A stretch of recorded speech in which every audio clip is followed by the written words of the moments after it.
54, it was everything that I expected,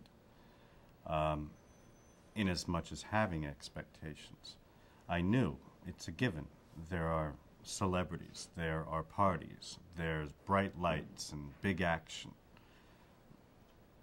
Studio 54 delivered. What was overwhelming is the frequency of my involvement with some people who were celebrated by media and other people. It was fun for me. I always knew that it might end. Each night I would walk away, or each morning I would walk away, knowing that it might be the last time that I was allowed at Studio 54, or the last time I may see that person I enjoy seeing.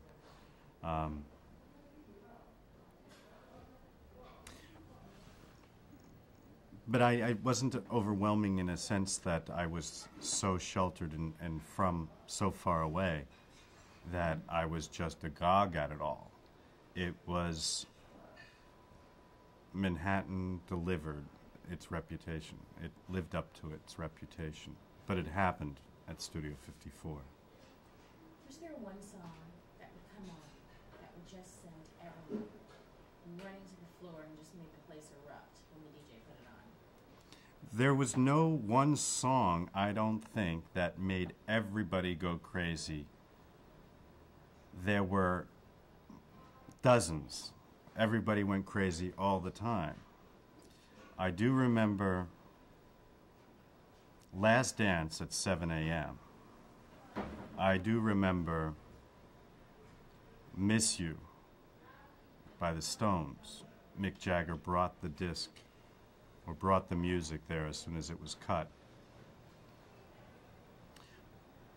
There was a lot of rock and roll that was played at Studio 54. Le Freak was great. That was the ballad of Studio 54. That was fun. MacArthur's Park, I can't help thinking of reminding me of Studio 54. There are a lot. Probably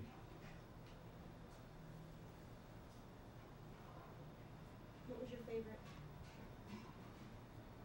it's hard to say.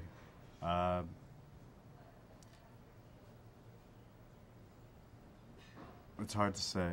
I would probably Souvenirs. Right. No, that's the song. Oh, Souvenirs. Yeah, I knew that. Yep. Is there anything I haven't asked you that you'd like to share? I have one. If you don't mind, Sitar, could we go over the first question again? So you had all those kids, there was a lot of noise, it wasn't as nice as it is now. Oh. And maybe he could repeat it in a shorter form. Just take us right through that answer. You remember what it was? You went up there, you were walking down the street, saw this crowd, he says, you know, and you ran back. Raise your hand. You ran back to your house, got dressed, came back. Right. You can tell that story again, that would be... I could read it. I wrote it down over there. No, you did fine.